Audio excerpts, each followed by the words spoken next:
The workflow is important to get started, is you need to know obviously your processes from start to finish, but then we're going to show you how we integrate that into a CRM. The reality is you're never going to do more than 20 deals. And here's the other thing that people don't want to say, but your CMA is really only as good as the person who's presenting it. We're going in to the systems portion of this talk. That's right, because systems are sexy, everyone. I know that a lot of you out there are like, oh, systems, they're so boring, but they're super important, and we're going to dive into it today. I have Gabriela coming on with me, and she's going to do a deep dive. So get ready, guys. Get ready to get excited. So where we started, this is little baby me right out of college. I go in, it's my first day on the job with Aaron, and he's like, I got a prospect. So babe, you're just gonna have to figure it out because I got stuff to do. So go. I'm a baby 21-year-old. I've had one job in my life, like a real job, one real job. I had other baby jobs. But so what did I have to do? I had to go around the office and basically ask the producers how to do stuff. What are you doing? What is this? What's your checklist? And I had to piecemeal it from there step by step by step. And this was a blessing in a lot of ways, because when you start doing everything from the bottom, you really, really know the business. You really know everything that needs to be done, and you can kind of work it up from there. So if you don't have a system, you are the system. If you're like me and you set an alarm and then later the alarm goes off and you forgot what the alarm was for, this is for you, guys. We're not set up to be doing 20 things at once. We need really good systems to be super, super efficient, to do 100, 200 deals a year. You need rockstar systems. So fast forward, in 5 years, we start doing 100 deals a year. 4 years after that, we're doing 200 deals a year, and we've sold more than 2,000 homes in our career. I tell you this not to brag or to boast, but just to hammer home the point that anyone can double their sales with better systems. We are not special in any way. We just are super efficient. Think of your business like an orange, okay? Your real estate business is two halves of an orange. One side is the deal side. Now, Jose Luis did an amazing job showing you how to really squeeze the juice out of the deal side. There's so many ways with investing, AI, different niches, more leads from different sources, creative deals. He really went into that in great detail. What a lot of people are missing is squeezing the juice out of the system side. So we're going to go into the CRM, your team. We're going to talk a little bit about that, SOPs and scaling. My question to you guys is, do you think that Aaron and I could have done 200 deals if he didn't have me rocking the system side? The answer is no. Just the same as if I was an amazing systems person, I would never have gotten to 200 deals if Aaron wasn't rocking the deal side. So what's really important to understand is that your team matters. If you're amazing at the deal side and you don't have someone on the other side who loves and geeks out over systems, then you need to either hire someone. It could be your spouse, it could be someone that you hire, it could be a business partner, but you need to dial into this, because if not, you're always going to hit a ceiling. You're always going to hit a cap, and you're not going to grow. Squeeze your systems with the 3 S's. We're going to go into simplify, sales, and scale. Those are the 3 S's on how to really squeeze the juice. So simplify. When we first started, we had everything in paper files. You remember those filing cabinets? We had filing cabinets, and every deal had a different file, and everyone on the team had their own files. It's embarrassing to think about it right now. We didn't have a CRM for probably 10 years. And to think about how much more efficient we could have been if we really dialed in and had that CRM is crazy. So the workflow is basically from start to finish. Do you guys know every single step of your process? Do you have your SOPs even written down? Some of you guys are still all on paper. And Gabriella, who's going to hop on later, she has done hundreds of CRMs for agents within the organization. She knows, she told me that a lot of people are still using post-it notes, paper files. They're still in the Stone Ages. So it lets you listen up.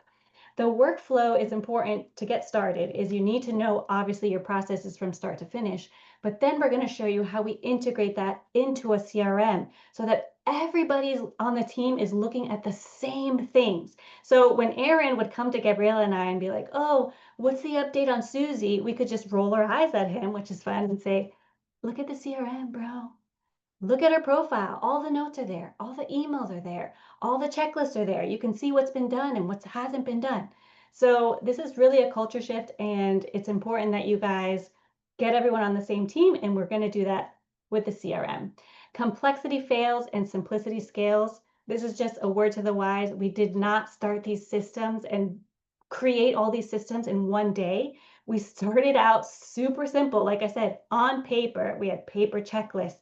Everything was in files. So super simple. And then little by little, we implemented things, 2 to 3 things per year until it became this whole organism. And we didn't hire everyone at once either. It was kind of step by step. As we started having children, we started delegating things little by little by little. So don't get overwhelmed. This doesn't mean you have to implement every single thing that you're about to see because we didn't do it that way. But take a couple things that you can implement tomorrow because it will affect and improve your business and your life, your relationships, your family life, everything. So the sales part can actually be multiplied by your systems. And here's what I mean.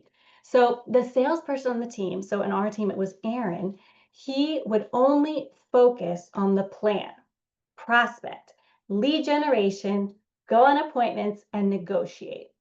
That means that everything that wasn't in the plan, if he came to us and tried to go into whatever wasn't in the plan, we had the permission to politely, and sometimes maybe not so politely, tell him to go away. Okay? That is his job. Everything else should be in the systems department.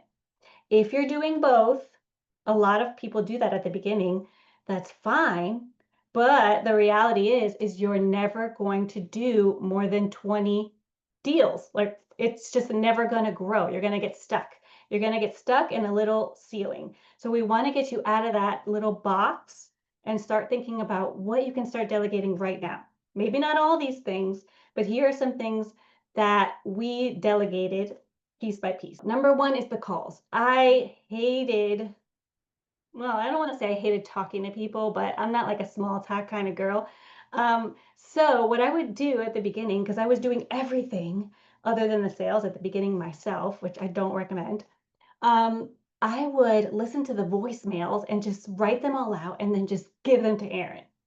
So that wasn't very efficient. And that was one of the first things we delegated is we got an assistant to answer the calls and be able to answer the basic questions. So that way that would take that off our plate. Number two is the showing service. I don't know if what market you guys are in, but in our market, it is included in the MLS. They have a showing service that you can sign up for and they coordinate the showings for you. If you are inserting yourself into every single showing, you're adding an extra schedule and an extra thing that has to be coordinated.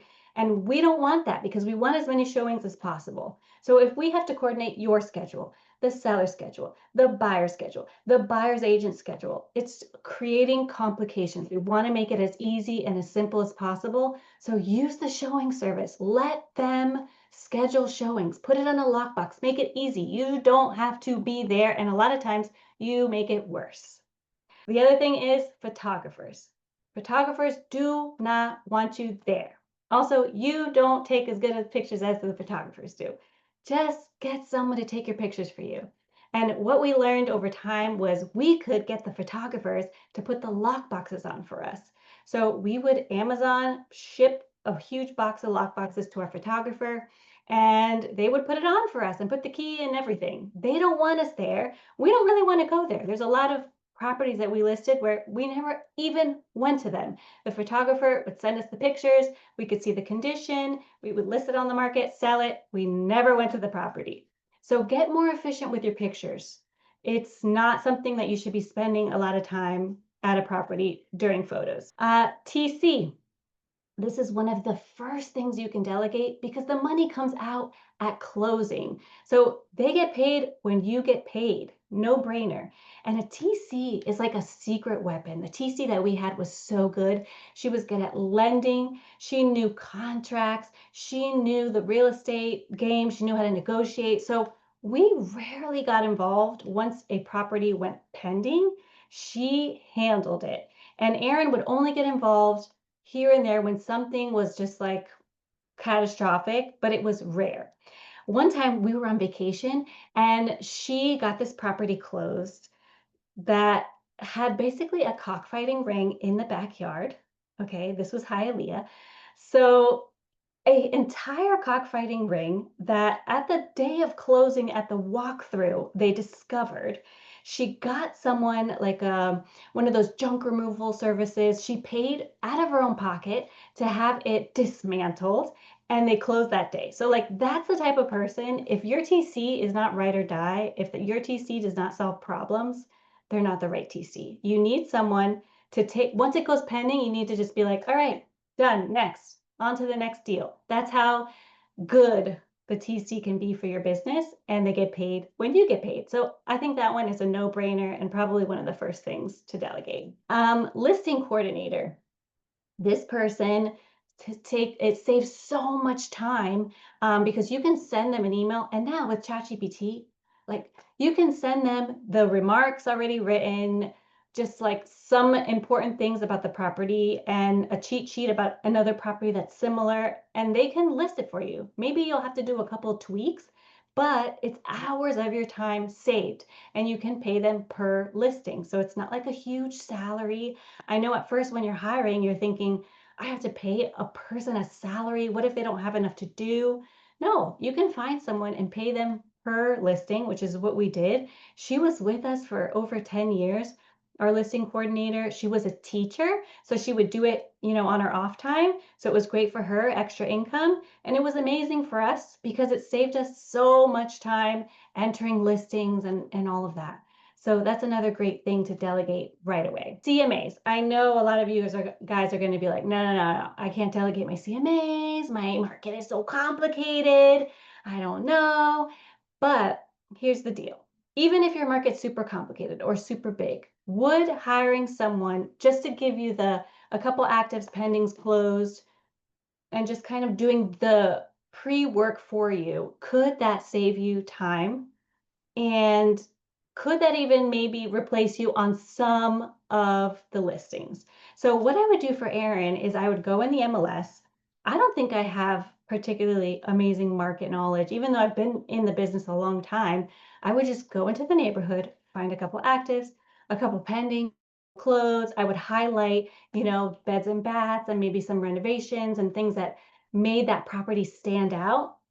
And then I would send it to Erin maybe a day before or that morning if the appointment was in the afternoon, and he could look over it, and maybe he would go back and be like, oh, I want to add something to this.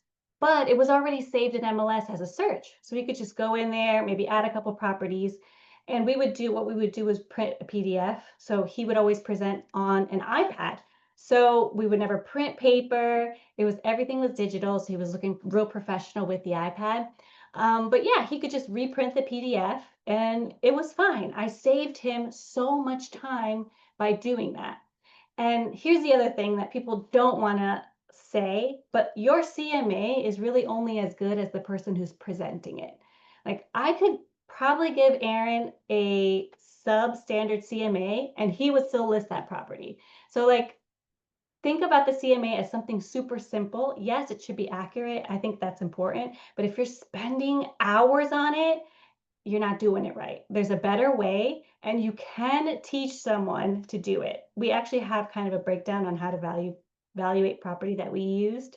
So if you want that, just let me know and I can send it to you. Gabriella's going to go really deep into the CRM, so I'm not going to go into that, but she does CRMs for people, and she also is coming out with a CRM course. So that's definitely something that you can delegate, getting it set up, but also you can hire someone to manage it for you once you get to a certain level. And I think that's how we brought Gabriella on. She was a CRM queen because she used to work at the Fort Lauderdale Museum of Art, and she managed the art collections there using a database. So when we hired her, we kind of hired her as like a client care coordinator at the time because she loves talking to old people and she has way more patience than me. So she was amazing with the clients, but she also was a CRM database nerd, and she never knew at the time that that was going to kind of become her niche, but she is amazing. And I added one more is marketing. So nowadays, with ChatGPT, you can really delegate a lot of your marketing to ChatGPT. So the ladies on the chat who have been on the book club calls with me, we just read Building a Story Brand. If you have not read that book, it is a must read for marketing. They break it down, but you can use ChatGPT now to come up with an entire marketing plan for you, everything from your website to your posts, everything. Just this is a new prompt that Aaron and I have been using is you put it in ChatGPT, build me a marketing campaign using the story brand method and ask me questions until you're 95% sure that you're going to do it the way that I want it. And that way it really digs down deep into what you want. And that has been a great way to delegate not only marketing, but just everything from social media to emails that I want to send out. Whatever you need to do, ChatGPT is like an assistant with a master's degree. So use it because it will save you time and money.